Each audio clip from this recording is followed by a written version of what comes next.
ಗಿಡಗಳಿಗೆ ಇದು ಒಂದು ಬೆಸ್ಟ್ ಪೆಸ್ಟಿಸೈಡ್.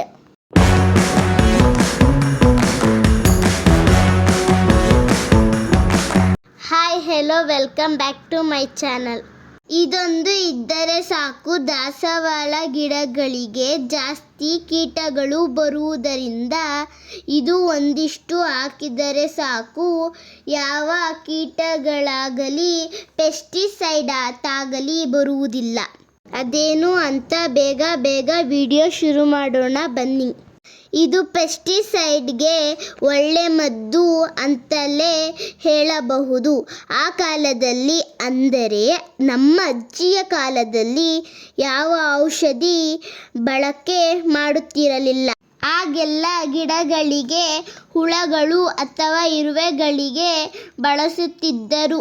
ಈಗ ನಮ್ಮ ಅಮ್ಮ ಸಹ ಝೀರೋ ಖರ್ಚಿನಲ್ಲಿ ಗಾರ್ಡನ್ ಮೇಂಟೈನ್ ಮಾಡುತ್ತಿರುವುದರಿಂದ ಆ ಪದ್ಧತಿಯನ್ನು ಅಳವಡಿಸುತ್ತಿದ್ದಾರೆ. ಏನೆಂದರೆ ಆಗೆಲ್ಲ ಬೂದಿ ಎನ್ನುತ್ತಿದ್ದರು, ಈಗ ಅದನ್ನು ವುಡ್ ಆ್ಯಶ್ ಅಂತ ಕರೆಯುತ್ತಾರೆ. ನೋಡಿ, ನಮ್ಮ ಅಮ್ಮ ಪೆಸ್ಟಿಸೈಡ್ಗೆ ಒಂದು ಒಳ್ಳೆ ಮನೆ ಮದ್ದು. ಹೌದು, ಈ ಬೂದಿಯನ್ನು ಈ ರೀತಿ ಬಳಸುವುದರಿಂದ ಪೆಸ್ಟಿಸೈಡ್ ಆಗುವುದಿಲ್ಲ. ಪ್ರತಿಯೊಂದು ದಾಸವಾಳ ಗಿಡಗಳಿಗೂ ಇದನ್ನು ಬಳಸುತ್ತಿದ್ದಾರೆ. ಹಾಗೆ ಇದನ್ನು ಹಾಕುವಾಗ ಸಂಜೆ ವೇಳೆ ಹಾಕಿದರೆ ತುಂಬ ಉತ್ತಮ.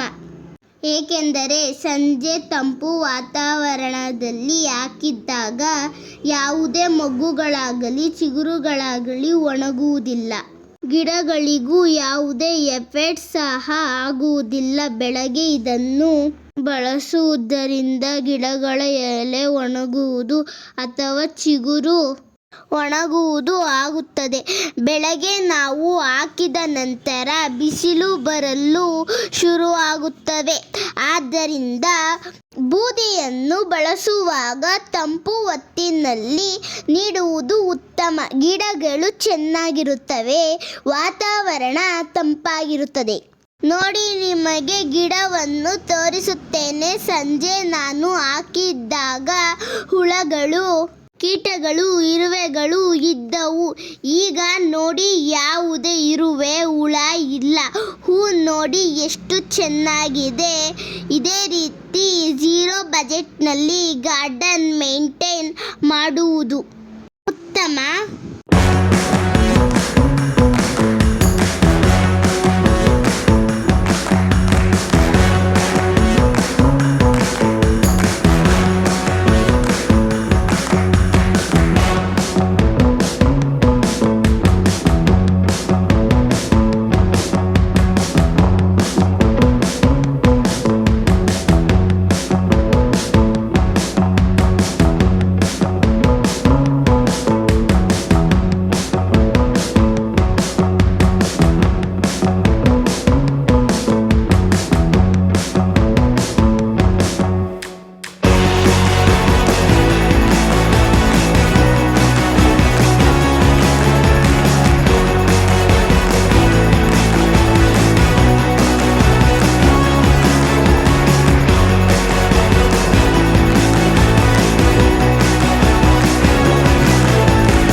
ಬದನೆ ಗಿಡಗಳಿಗೂ ಸಹ ನಮ್ಮ ಅಮ್ಮ ಇದನ್ನೇ ಹಾಕಿರುವುದು.